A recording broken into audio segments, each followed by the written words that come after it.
اعوذ باللہ من الشیطان الرجیم بسم اللہ الرحمن الرحیم السلام علیکم ورحمۃ اللہ وبرکاتہ۔ نبی کریم صلی اللہ علیہ وآلہ وسلم نے فرمایا، کیا میں تمہیں ایک کلمہ نہ بتا دوں جو جنت کے خزانوں میں سے ہے؟ میں یعنی ابو موسیٰ رضی اللہ تعالیٰ عنہ نے عرض کیا، ضرور ارشاد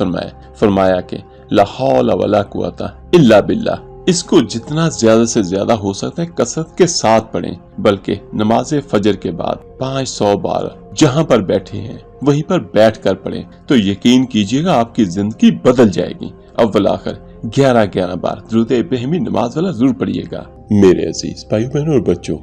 کسی بندے نے ایک اللہ والے درویش سے پوچھا، بابا جی اللہ پاک انسان کو کب پکڑتا ہے؟ تو اس بندے کی بات سن کے وہ درویش کہنے لگے، اللہ پاک عبادتوں، روزے اور دیگر مال کی کوتاہی میں بندوں کو مہلت دیتا رہتا ہے، مگر اللہ پاک انسان کو تب پکڑتا ہے جب وہ اللہ کی مخلوق کی دل آزاری کرتا ہے، ان کے ساتھ فریب کرتا ہے، جھوٹ سے کام لیتا ہے، ان کے جذبات سے کھیلتا ہے، ان کے حقوق سلب کرنے کی کوشش کرتا ہے، تب اللہ پاک ایسے پکڑتا ہے کہ انسان کی سمجھ میں ہی نہیں آتا، اور تب تک پکڑے رہتا ہے جب تک انسان اپنے کیے پر شرمندہ نہ ہو اور اس بندے سے معافی نہ مانگ لے جس کی حق تلفی کی گئی ہے، اور کوئی ایسا نہیں کرتا تو پھر لاکھ عبادتوں میں مشغول رہے، اس کی ساری عبادتیں بے معنی ہیں، سکون سے وہ ہمیشہ محروم رہے گا۔ میرے عزیز بھائیو، بڑی معذرت کے ساتھ کہ ہم تو اتنے خود غرض، اتنے سنگ دل اور انا پرست ہیں کہ دوسروں کی زندگیوں کے ساتھ بھی کھیل سکتے ہیں اور ان کے سامنے اکڑ بھی دکھاتے ہیں اور رحم بھی نہیں کرتے، تو اسی لیے اللہ پاک بھی ہم پر رحم نہیں کرتا۔ اگر کوئی زمین والوں پر رحم کرتا ہے تو اللہ پاک اس پر رحم کرتا ہے، اور پھر بعض اوقات ہم ایسے برتاؤ کرتے ہیں جیسے ان کا اللہ نہیں ہے اور نہ ہی وہ سب کچھ معاذ اللہ کچھ دیکھ سکتا ہے۔ میرے عزیز بھائیو، اگر رحم کرو گے تو اللہ پاک رحم کرے گا، ورنہ سکون کی توقع رکھنا، رحمت کی توقع رکھنا، اللہ پاک کی مدد رکھنا، یہ توقع رکھنا بھی حماقت ہے۔ میرے عزیز بھائیو، یاد رکھیے گا، معاشرے کا چین و سکون، تعمیر و ترقی، فلاح و بہبود، اس میں بسنے والے افراد کے اخلاق و کردار کی حفاظت اور باہمی تعلقات کی مضبوطی کا مرہون منت ہوتا ہے۔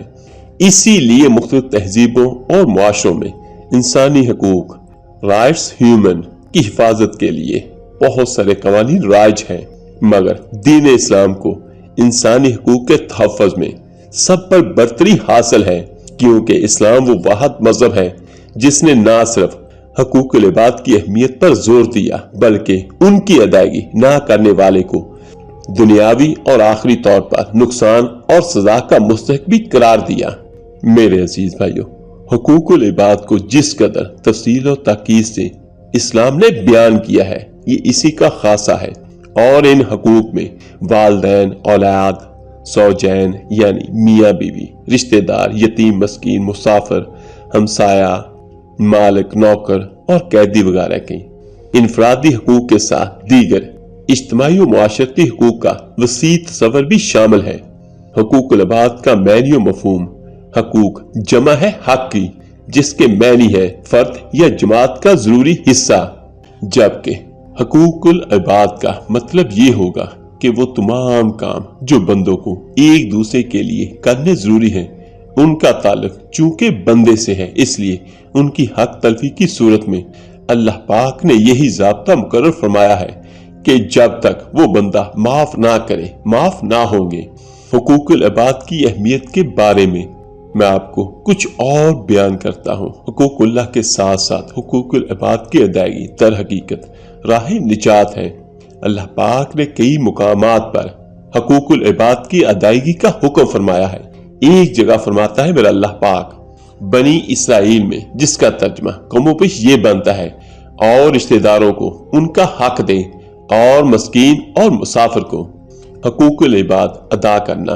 اللہ پاک کے نیک اور صالح بندوں کی صفت ہے۔ کامل مسلمان ہمیشہ دوسروں کے حقوق دبانے یا انہیں